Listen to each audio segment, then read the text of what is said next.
Bonjour tout le monde, j'espère que vous allez bien, que vous n'avez pas trop chaud, parce que c'est vrai que là, l'été, c'est un peu décalé. Et moi, je voulais vous dire, j'ai assez chaud. Mais bon, passons.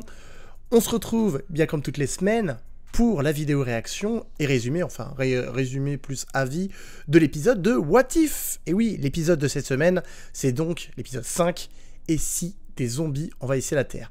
Épisode que je n'attendais pas particulièrement, mais j'avais hâte de voir ce qu'on allait voir tout simplement dedans, ce qui nous allait être proposé, pardon. Et finalement, j'ai été assez surpris de l'épisode, très trash à certains moments, très gore entre guillemets, certaines scènes assez gore, et une fin toujours avec pas de happy end. Voilà, donc ça change et c'est plutôt cool. Donc je le rappelle bien entendu, si vous n'avez pas vu cet épisode, je vous invite à d'abord le regarder et ensuite à revenir sur la chaîne pour le voir. Si vous l'avez vu, eh bien on va pouvoir commencer. Si vous ne l'avez pas vu et que vous désirez quand même regarder la réaction, c'est à votre risque et péril, puisque ça va spoiler. Bref, eh bien on va commencer maintenant l'épisode de What If. Donc l'épisode commence avec l'arrivée de Hulk, qui a envoyé sur Terre. Donc c'est le Hulk qu'on retrouve dans Infinity War, hein, donc après Thor Ragnarok, qui est donc dans le vaisseau de Thanos, et que Thanos du coup arrive à battre. Et donc du coup, c'est Heimdall qui utilise ses dernières forces pour l'envoyer sur Terre. Donc Hulk, du coup, est balancé sur Terre. Il arrive sur Terre, et du coup, il arrive dans le manoir, dans le Sanctum Sanctorum de New York.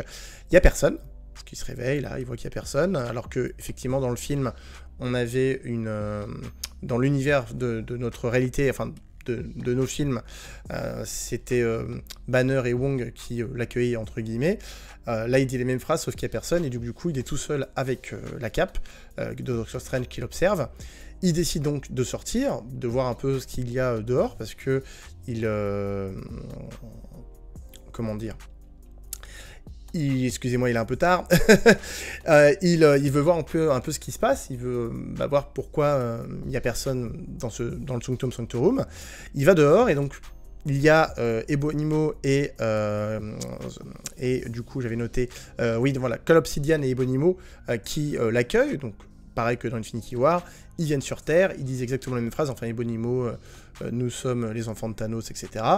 Hulk, Banner veut faire venir Hulk, mais Hulk ne veut pas venir, parce que après la dérouillée qui s'est pris par Thanos, il veut pas intervenir, il a un peu peur, entre guillemets. Et du coup, qui c'est qu'on voit arriver, soudainement, bam, les Avengers. Enfin, les Avengers. Il n'y en a que 3. Donc là, on distingue Iron Man, donc Tony Stark, Doctor Strange et Wong. On les voit un peu ombrés, on se demande bien ce qui se passe. Bon, très bien, d'accord, ok. Donc ils arrivent à combattre, bien entendu, Ebonimo et Call Obsidian, ils arrivent à les battre, et en fait, on voit que finalement, ce sont des zombies. Et oui, ils ont, donc en mangeant un peu de chair, ou en mordant Call Obsidian et Ebonimo, ils sont devenus également des zombies. Alors en plus, ce qui est intéressant, moi je n'avais pas lu les comics Marvel zombies, c'est qu'en gros, ils gardent leur capacité, et visiblement également un peu d'intelligence au niveau de leur pouvoir, parce que par exemple, Wong il peut utiliser la magie, Tony il peut utiliser son armure, Ebonimo il peut utiliser sa télékinésie, etc. Doctor Strange, pareil, il peut utiliser ses pouvoirs mystiques. Donc ça reste quand même assez intéressant de combattre des ennemis qui n'utilisent pas toute la capacité des super-héros, mais dans tous les cas, qui savent se battre quand même assez méchamment. Du coup, voilà, là, Banner, il est un peu dans la mouise, parce qu'il est tout seul contre tous ces zombies. Qui c'est qui vient l'aider? Eh bien, c'est la cape de Doctor Strange, puisque la cape, on sait très bien qu'elle est un peu indépendante, qu'elle a sa propre volonté, donc elle décide de l'aider. Donc on peut voir là, effectivement, qu'ils ont utilisé un portail pour traverser, donc je crois que c'est Wong qui a utilisé ce portail pour essayer de mordre Banner. Donc du coup, la cape vient l'aider.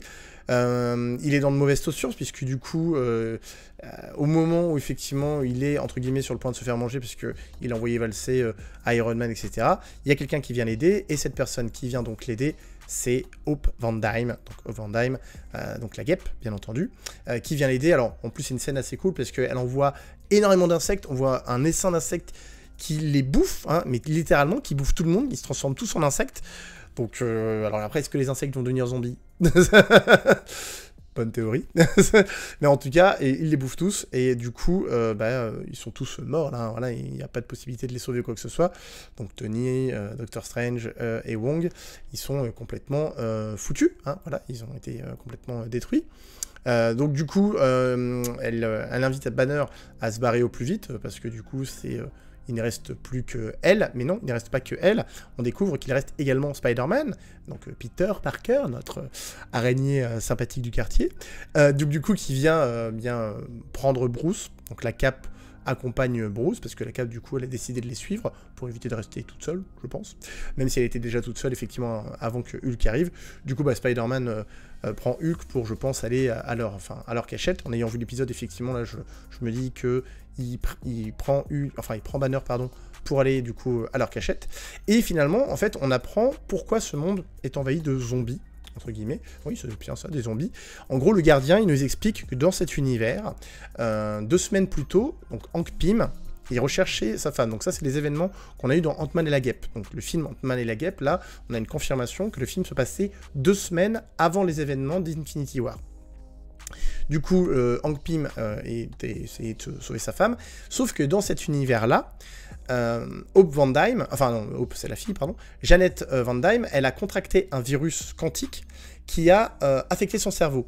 Dans les films qu'on a vus, elle a réussi à survivre, à se nourrir, on ne sait pas trop, mais en tout cas, elle a réussi à survivre, sauf que là, eh bien, elle a été, comment dire, il y a un virus qui l'a attaqué, et du coup, c'est devenu un zombie. Voilà. Et du coup, qu'est-ce qui se passe? Et elle enlève son masque.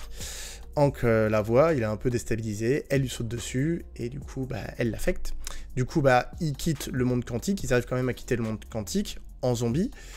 Ils arrivent près de Hope et de Scott, donc de Scott Lang. Et du coup, ils attaquent Ant-Man. Ils attaquent Hope. Donc Hope arrive à se miniaturisé et à partir, sauf que Scott, lui, est attaqué, donc à ce moment-là, on se dit que Scott, c'est foutu, hein, il est foutu, voilà, tout simplement, il va se faire bouffer, ça va devenir un zombie. Donc après, on a les Avengers qui interviennent, ce qu'il faut savoir, c'est que on nous apprend qu'en 24 heures, toute la côte ouest américaine, elle a été assez infectée, il y avait énormément de personnes, enfin, toute la côte ouest infectée, tout simplement. Du coup, les Avengers, ils arrivent pour sauver la situation, mais malheureusement, ils se font directement tuer dès le début, parce que, en gros, Hank arrive à rétrécir tout simplement avec son costume, et à mordre Steve au cou. Steve, du coup, devient un zombie, vu que c'était un peu le premier Avenger. Les autres essaient de combattre, mais on voit qu'ils se font tout de suite rétamer, quoi. Iron Man, il n'arrive même pas à voler, il se fait littéralement avoir. Hawkeye et Black Widow, c'est des humains, ils n'ont pas de pouvoir, donc voilà. Et malheureusement, Black Panther, c'est pareil, il tombe littéralement sous les coups des zombies. Donc là, effectivement, on se dit, super, les Avengers vont devenir des zombies. On a une partie après assez sympa où justement Peter nous apprend comment survivre à l'apocalypse. Donc cet épisode, en plus, il y a toujours le ton de l'humour de Spider-Man. On sait très bien que Spider-Man, il a un ton un peu décalé, il essaye tout de mettre dans l'humour pour un peu essayer de mettre la joie de vivre un peu partout.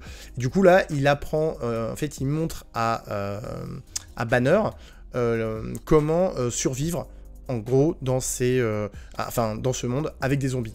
Du coup, voilà, ils ont filmé ces petits cours avec des petits montages ici et là. Donc on apprend que avec la fine équipe, donc la Guêpe et Peter, donc Spider-Man, il y a également Happy. Voilà, donc Happy avec un magnifique t-shirt, je ne suis pas célibataire, je me prépare pour Thor. Voilà, donc Happy. On a également dans cette fine équipe Kurt. Alors Kurt Kurt et aussi Bucky. Donc Kurt, pour ceux qui n'auraient pas saisi qui est cette personne, parce que même moi j'ai eu un peu de mal à me souvenir qui c'était, je me suis dit mais c'est bizarre, j'arrive pas à me souvenir qui c'est. C'est quelqu'un qu'ils ont pris dans la rue, je sais pas, un passant. Et en fait, non, c'est le gars qui était dans Ant-Man. Il faisait équipe, du coup, avec Scott et... il faisait équipe avec Scott, Louis. Oui, il faisait équipe avec Scott et Louis. Ils ont monté leur équipe. Du coup, c'était la petite équipe, là, le mec qui dit toujours Baba Yaga, Baba Yaga.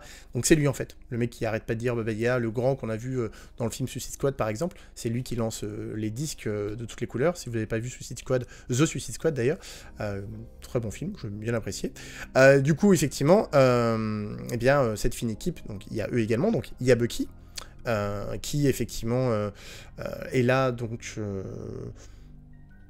tout simplement pas pour les aider, enfin pour les aider, oui, parce que il est là, donc ils vont forcément travailler ensemble. C'est mieux, c'est les Avengers entre guillemets restants, même s'ils sont pas officiellement des Avengers. Dans le groupe, on a également dans le groupe, on a également Sharon Carter. Je m'étais trompé au niveau de mes commandes. Donc, on a également Sharon Carter qui on va se rendre compte dans cet épisode, ne sert pas à grand-chose. Enfin, c'est ce que vous allez voir ça. On a également dans cette fine équipe Okoye. Ça fait plaisir, hein, une Dora Milaje. Voilà, hein, en plus, la plus badass. Ça fait extrêmement plaisir. Du coup, on voit que leurs bases sont basées sur des bus en suspension dans l'air, grâce au fil de Spider-Man, sûrement pour empêcher les zombies qui sont par terre de venir les voir. Alors visiblement les zombies en mode Ant-Man et... Alors à ce moment-là du film, donc Ant-Man et... Enfin Scott Lang et Hank Pym sont pas assez intelligents pour aller les voir et les mordre. Bon. Peut-être qu'ils sont très limités en mode zombie, ils peuvent faire que des actions limitées par rapport aux objectifs qu'ils voient. Par exemple, s'ils voient un humain et qu'il faut le mordre, ils vont essayer de trouver un moyen. Mais s'ils ne le voient pas, ils vont pas essayer d'aller le voir. Je pense qu'on va résumer ça comme ça. Tout simplement. Donc dans cette base, dans cette base perchée, ils se rendent compte qu'il y a un autre camp qui a essayé de les contacter pour leur indiquer qu'ils avaient fait des progrès par rapport à un remède et que du coup ils pourraient sauver le monde du fait de cette invasion zombie. Donc du coup ils doivent se rendre dans le New Jersey, parce que le camp est dans le New Jersey, et pour ça ils doivent se rendre à Grand Central, donc c'est la grande gare de New York, parce qu'effectivement ils ont plus de Quinjet, ils ont plus de quoi voler, donc c'est très embêtant. Du coup ils doivent tous se déplacer là-haut, sachant donc du coup ils vont à la grande centrale. Forcément, ils vont en équipe, alors ils se séparent chacun de leur côté, ce qu'il ne faut pas faire bien entendu, puisque Peter le rappelle, vous n'avez jamais vu de film d'horreur, Okoye dit une phrase très rigolote en disant si on regarde pas vos shows télévisés, mais vos... ah zut, j'ai plus le nom. Vos télé-réalités, voilà c'est ça, on regarde vos télé-réalités américaines, donc voilà, petite nuance pour dire, voilà, c'est des films d'horreur entre autres. Du coup, ils se séparent, ce qu'il ne faut jamais faire dans les films d'horreur, bref, ils se séparent, et donc il y a un groupe qui va vers le train, pour essayer de le faire démarrer, parce qu'il n'y a personne pour l'alimenter, etc. Donc ils essayent de trouver un moyen de l'alimenter. Il y a une autre équipe qui essaye de voir s'il n'y aurait pas des zombies ici et là pour les retarder. Bien comme dans tous les films d'horreur, effectivement il y a des zombies. Il y en a un qui se fait attaquer. C'est qui se fait attaquer en premier? C'est Happy, voilà. Hein, il se fait attaquer par Hawkeye. Excusez-moi, mon téléphone fait des siennes. Je ne l'ai pas mis en mode vibreur et je vais le faire de suite. Voilà. Bref, les aléas de l'enregistrement. Du coup, Happy se fait attaquer par Hawkeye et que Sharon, elle aussi, elle se fait attaquer, donc une flèche dans l'épaule, mais finalement, elle arrive à se libérer. Malheureusement, le pauvre Happy, lui, ne va pas se libérer et va devenir un zombie. De leur côté, Bucky et Okoye se font attaquer par le Faucon, donc par Sam. Du coup, Okoye, elle est bien obligée de se défendre et finalement, elle décide de trancher verticalement en deux Sam. Du coup, là, Sam, en zombie, il est mort. Donc, Okoye et Bucky s'en sont sortis. Pour l'instant, ils ne sont pas décédés. Voilà. Finalement, ils arrivent à quitter la gare, puisque ils arrivent à faire fonctionner les moteurs du train. Peter, grâce à ses fils, arrive à tirer. La cape l'aide un peu avec les zombies. Et ils arrivent finalement à partir de la gare, qui est donc remplie de zombies, comme je l'ai dit. Et du coup, ils arrivent à s'en sortir in extremis. Par la suite, dans le train... Eh bien, ce n'est pas fini, parce que sur le train, il y a quelqu'un qui a réussi à s'immiscer, entre guillemets, et qui c'est qui a réussi à s'immiscer? Eh bien, c'est rien d'autre que Captain America en mode zombie, et oui.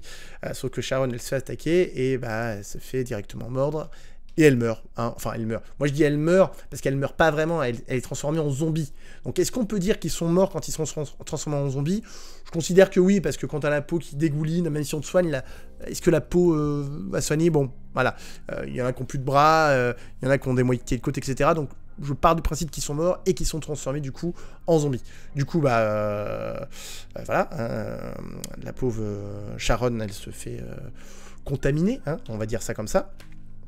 Donc on voit notre chef Captain qui est sur le point de se faire découper en deux, puisque Bucky entend du coup Sharon, décide d'aller la sauver. Bon, c'est trop tard, bien évidemment. Il se bat un peu avec le Captain, avec Steve. Il lui renvoie son bouclier. et boum, il le coupe en deux. Voilà. Donc en même temps, du coup, Sharon, elle s'est fait, comment dire, elle s'est fait, non, c'est pas si elle s'est fait, c'est la guêpe, donc c'est Hope qui a réussi à s'introduire dans la bouche de Sharon pour justement grandir par la suite et exploser. Voilà, donc Sharon aussi, bam, complètement dead, comme le Captain qui est donc découpé en deux, et finalement, quand le Captain est découpé en deux, Bucky il a pas l'air de trop réagir, enfin pas trop réagir, il dit bon bah c'est comme ça, sans trop de sentiments, comme quand Sam se fait découper en deux, Okoye lui dit je sais que c'est votre ami, c'était votre ami, je suis désolé, oui ça l'était mais je sais pas pourquoi, je ressens rien, enfin bref. Peut-être que ces événements se passent bien entendu avant... Enfin non, je pense, c'est sûr et certain que ça se passe bien entendu avant les événements de Le Faucon et le Soldat d'hiver, justement quand à la fin Sam devient le prochain Captain America. Je suis désolé, j'ai spoilé, mais il fallait regarder la série, voilà. Voilà. Donc on apprend un peu plus tard que Hope, malheureusement, comme on peut le voir là, elle s'est fait mordre. Alors là, je pense qu'elle a dû se faire mordre au moment où elle est rentrée dans la bouche de Sharon. Alors on n'a pas vu Sharon la mordre entre guillemets, mais on peut penser que c'est dû à l'explosion, qu'elle s'est fait découper, qu'elle a pas très bien géré le truc. Bref, dans tous les cas, elle se fait avoir quand même. Donc elle va quand même, elle va quand même aider ses amis entre guillemets à traverser le camp de zombies parce qu'ils ont réussi à atteindre le camp. Du coup, elle décide bien de s'agrandir, de les mettre dans sa main, de traverser toute la gare et d'aller jusqu'au camp qui est infesté de zombies. Et puis finalement, comme on peut le voir, les zombies l'atteignent et bien ils vont la mordre tout simplement. Donc elle délivre un dernier message à Peter, parce que Peter c'est toujours la joie de vivre. Donc juste avant, Hope lui demandait mais comment ça se fait que tu es toujours cette joie de vivre, et il lui dit c'est sa tante May qui lui avait dit que peu importe ce qui se passe, il faut en gros toujours garder le sourire, il faut toujours aller de l'avant, etc. Voilà, donc Peter essaye quand même d'aller de l'avant, même si effectivement il a perdu énormément de personnes. Voilà, hein, c'est très compliqué pour Peter, mais voilà, il garde la joie de vivre. Donc ils sont arrivés au camp, mais les zombies ne les pourchassent pas. On peut le voir là, il y a la barrière qui est défoncée, les zombies n'attaquent pas. Donc à ce moment-là, on se dit, c'est bizarre, pourquoi les zombies n'attaquent pas, il n'y a pas de barrière, on ne sait pas pourquoi ils avancent. Là, à ce moment-là, on se dit, c'est bizarre, mais on va apprendre un peu plus tard pour quelle raison ils n'avancent pas. On va l'apprendre. Du coup, ils arrivent dans le camp. Qui c'est qu'on retrouve? Vision. Cool. Vision n'a pas été attaqué parce qu'il est synthétique, donc les zombies, le synthétique finalement, ils s'en fichent un peu. Voilà. Du coup, Vision leur explique que les zombies ne l'attaquent pas puisque déjà il est synthétique et que c'est la pierre de l'esprit qui arrive à faire en sorte que les zombies ne viennent pas. En gros, la pierre de l'esprit, vu qu'elle est activée en Vision, elle émet une fréquence que les zombies n'apprécient pas beaucoup. Du coup, ils préfèrent rester à distance au lieu de s'en approcher. Finalement, ça ne les attire pas plus que ça et ils n'avancent pas plus. Du coup, voilà, Vision leur... du coup, leur explique qu'il y a une possibilité de pouvoir les sauver grâce justement à la pierre de l'esprit, et il montre justement Scott, enfin la tête de Scott, parce qu'on se pensait que là, à ce moment-là, Scott était mort, était transformé en zombie. Alors il l'a été, on apprend qu'il l'a été, mais que Vision visiblement a réussi à le sauver, donc juste sa tête, en utilisant justement la pierre de l'esprit.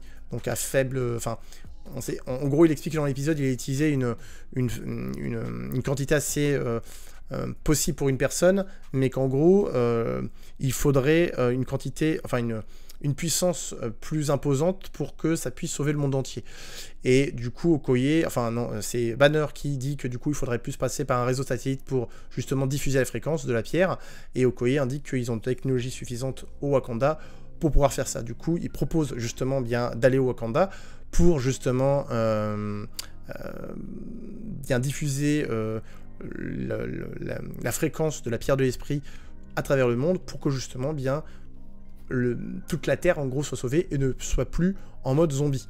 Banner fait d'ailleurs remarquer, parce que il se posait des questions en mode mais pourquoi il n'y a que Vision, pourquoi il n'y a personne d'autre, et en gros Banner explique qu'il y a d'autres personnes qui ont reçu le message mais ils ne sont pas là, il n'y a que Vision. Et là il se dit mais comment ça se fait, c'est bizarre, pourquoi est-ce qu'il n'y a personne d'autre alors que d'autres personnes ont reçu ce message? On va y venir. On va y venir parce qu'à ce moment-là de l'épisode, Bucky il fait un tour de la base, voir justement s'il y aurait d'autres personnes qui se cacheraient ou s'il y aurait des zombies qui auraient réussi à rentrer. Bon, même s'ils ne peuvent pas passer. Là on découvre que Wanda Maximoff est en zombie. donc la sorcière rouge, qu'elle est enfermée, qu'elle est derrière une vitre. Bon, Bucky, lui, il a tiré sur la vitre, forcément, c'est pas très malin, parce que la sorcière va réussir à se barrer, hein, parce que elle conserve ses pouvoirs, hein, même si elle est en mode zombie, elle arrive quand même à utiliser les pouvoirs, et on sait que Wanda est très très forte. Du coup, il y a quelqu'un qui dit là, à ce moment-là, à Bucky, t'aurais pas dû l'énerver, et qui est cette personne? C'est T'Challa. Voilà, T'Challa qui est donc en vie, avec une jambe en moins. Effectivement, donc on se demande bien pourquoi il a une jambe en moins, qu'est-ce qui s'est passé, est-ce que c'est Vision qui lui a coupé parce que ça se gangrénait? Et en fait non, on apprend que Vision a attiré les gens qui ont réussi à capter son signal pour justement nourrir Wanda, parce qu'en gros il a essayé de la sauver comme il a sauvé Scott avec la pierre de l'esprit, mais elle est beaucoup trop forte, Wanda, en fait ses pouvoirs sont beaucoup trop puissants, ils résistent au traitement, du coup pour pour qu'elle elle ne soit pas trop volatile, entre guillemets, il la nourrit pour faire en sorte de pouvoir trouver un moyen de la sauver. Donc il a attiré des personnes, c'est pour ça qu'on a vu à un moment donné plein de vêtements au sol, etc. Il a attiré visiblement beaucoup de personnes pour nourrir Wanda, le temps de trouver un remède, ce qui n'est pas très sympa du coup. La Vision, il a agi par amour, tout simplement, hein, parce que Wanda et Vision, c'est une grande histoire d'amour. Malheureusement, Wanda arrive à se libérer, et quelle est la première personne qui va y passer? Et c'est Kurt. Voilà, Kurt, son dernier mot, ça sera Baba Yaga. Foot, voilà. Donc on ne voit pas comment il se fait avoir, mais bon, à mon avis, c'est pas du joli. Bon, Vision s'en veut un peu, finalement, puisque il se rend compte que c'est pas très bien. Hein. Il pensait bien agir, entre guillemets, mais il se rend compte que ses actes, finalement, ne sauvent personne, et que c'est pas très bon. Alors, on rappelle quand même que Vision n'est pas totalement humain. C'est la combinaison de Jarvis, de Ultron et de la pierre de l'esprit. Donc, il apprend continuellement au fur et à mesure, et il essaye un peu de comprendre les émotions humaines, si on pourrait dire ça comme ça. Du coup, il s'en veut. Qu'est-ce qu'il décide de faire? Il décide de les faire sortir. Donc, il tire avec sa pierre à travers le toit du camp. Ils arrivent tous à sortir, sauf, là, malheureusement, Okoye, qui se fait attraper par le champ de force de Wanda. Et du coup, elle se fait aspirer vers Wanda. Et le dernier mot que Okoye va dire, c'est donc Wakanda pour toujours, auprès de T'Challa, son roi. Voilà. Donc Vision condamne le bâtiment en le faisant exploser, en espérant que Wanda va mettre un peu de temps à sortir, mais bon, on s'imagine bien que non. Du coup, Vision, il s'en veut un peu de tout cela. Du coup, il indique à l'équipe qui reste qu'il y a du coup Quinjet qui est disponible tout au fond, enfin dans un hangar. Du coup, ils vont au Quinjet. Vision se résigne à ne pouvoir combattre sa bien-aimée. Du coup, il décide de se retirer la pierre lui-même. Alors là, c'est même pas Wanda comme dans Infinity War qui le fait, c'est lui. Il décide de se retirer la pierre. Du coup, la pierre n'est plus active. Le fait qu'elle soit plus active, qu'est-ce qui se passe? Les zombies, ils arrivent à rentrer dans le camp. Voilà, donc ça craint. Ça craint beaucoup. Donc là, il y a Wanda et les zombies qui sont après eux. Bucky, qu'est-ce qu'il décide de faire? Bucky, il veut jouer au héros. Il décide de se sacrifier, enfin, de freiner Wanda, même si je peux appeler ça un sacrifice, pour effectivement pouvoir permettre au groupe de aller jusqu'au hangar. Donc on voit juste Wanda qui est près du corps de Vision pour voir s'il est vivant ou mort. On voit bien voilà, dans quel état il est. Ça, on voit que ça la touche sans l'affecter plus que cela. Du coup, Bucky se retrouve propulsé au loin. Voilà, Wanda, elle le projette extrêmement loin. Alors, est-ce qu'il est mort à ce moment-là? Alors, on va dire que oui, parce que le monde est rempli de zombies. Même s'il a atterri avec le bouclier, il est tout seul. Donc, on peut s'imaginer qu'il s'est fait bouffer par des zombies et qu'il est devenu lui-même zombie. Voilà.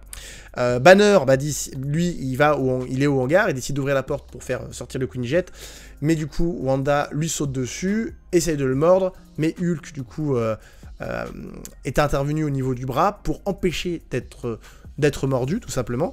Donc c'est plutôt une bonne nouvelle. Hulk va se décider à venir. Donc, on va enfin voir Hulk se battre. Et c'est effectivement, c'est pas trop tôt parce qu'on ne l'a pas vu depuis le début de l'épisode se battre, un peu comme Infinity War. Du coup, il intervient, il décide de se battre, et du coup de se battre contre Wanda et contre les quelques zombies qui restent. Le Quinjet, lui, il arrive à partir. Du coup, il faut savoir que quand Vision avait retiré sa pierre, Banner du coup l'a récupéré pour que justement ils emmènent la pierre au Wakanda. Banner là du coup il va empêcher les zombies et Wanda de s'en prendre au Quinjet, et du coup il a donné la pierre de l'esprit à Peter. Du coup Peter a la pierre de l'esprit pour que justement il l'amène au Wakanda.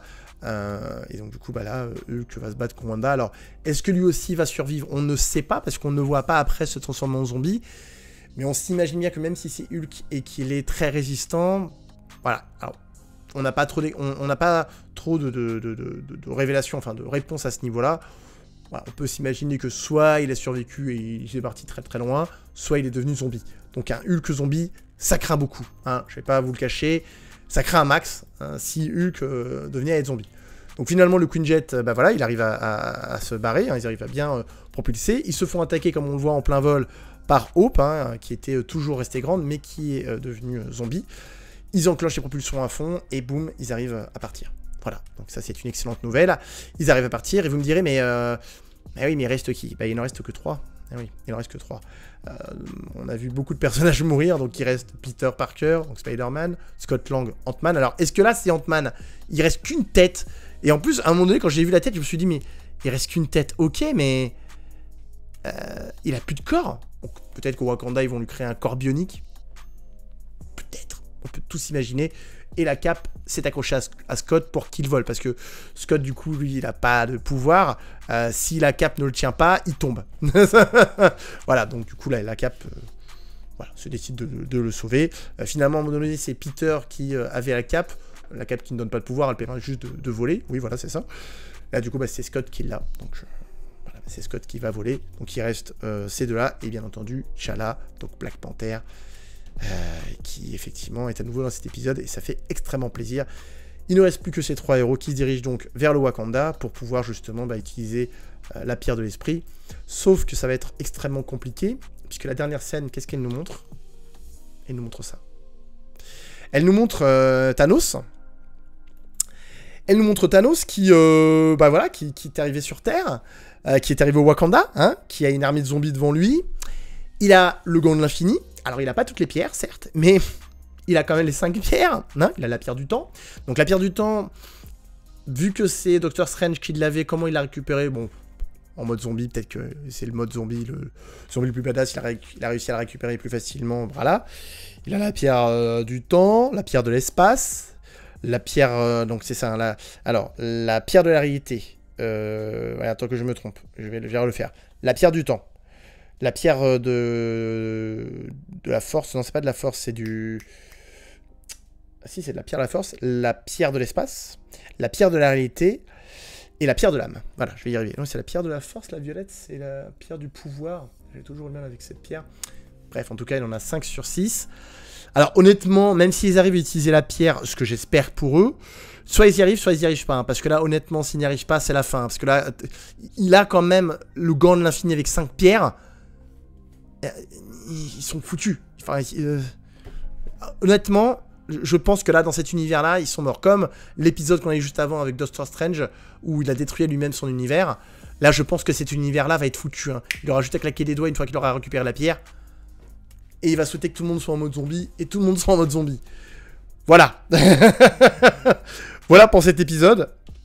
Dites-moi ce que vous en avez pensé. Moi, j'ai beaucoup apprécié cet épisode. Comme je l'ai dit, l'épisode, effectivement, c'est fini en mode non happy end. En mode, ok, ils sont tous morts. Et ils vont sûrement tous mourir. Et cet univers va être détruit. Très bien. Enfin, on peut partir sur énormément de théories. Sachant que moi, à mon avis, je sais pas si je vous l'avez déjà dit, mais je pense que chaque épisode de What If, bien entendu, est différent. Puisque le gardien est là pour nous indiquer dès le départ qu'il nous montre tout un tas d'univers qui existent et qui ont découlé d'un choix ou d'un événement qui s'est passé différent de notre univers, de l'univers des films qu'on connaît. Donc tous les épisodes sont différents et je ne pense pas que... Enfin, ils sont liés au MCU parce que il y a des scènes qui sont remontrées, qui sont liées au MCU, mais je ne pense pas que les événements qui sont dans What If auront un impact dans les autres films. Dites-moi en commentaire si vous êtes d'accord avec moi, mais je ne pense pas que les événements par rapport à Doctor Strange, par exemple, aient un incident dans, par exemple, No Way Home, ou... Alors, peut-être dans Doctor Strange et de Multiverse and the Multiverse of Madness, voilà, donc la folie des multivers. Peut-être que dans ce film-là, parce que ça va... on va parler de plusieurs univers, peut-être qu'on aura effectivement l'agent Carter en Captain America. Enfin, en Captain America. C'est possible, on verra bien. Captain Rogers plutôt, voilà. Donc on verra bien, dites-moi ce que vous avez pensé de cet épisode et de ce résumé. J'ai essayé de vous faire un peu court, mais bon, je sais que je parle beaucoup parce que j'ai beaucoup de choses à dire. Et voilà, j'aime bien cette série et puis j'adore le MCU Marvel. N'hésitez pas à commenter, à liker les vidéos, ça me ferait extrêmement plaisir. Je vous invite également à la partager et je vous invite également à enclencher la petite cloche pour être au courant de toutes les nouvelles vidéos qui vont sortir. Je vous souhaite une excellente journée, soirée. Sur ce, moi, je vais me déshydrater parce que je sue énormément. Je ne sais pas si vous le voyez, mais c'est pas beau. Voilà. Je vous souhaite une excellente journée, soirée. Je vous dis à la prochaine. C'était Mikey Mike. Salut!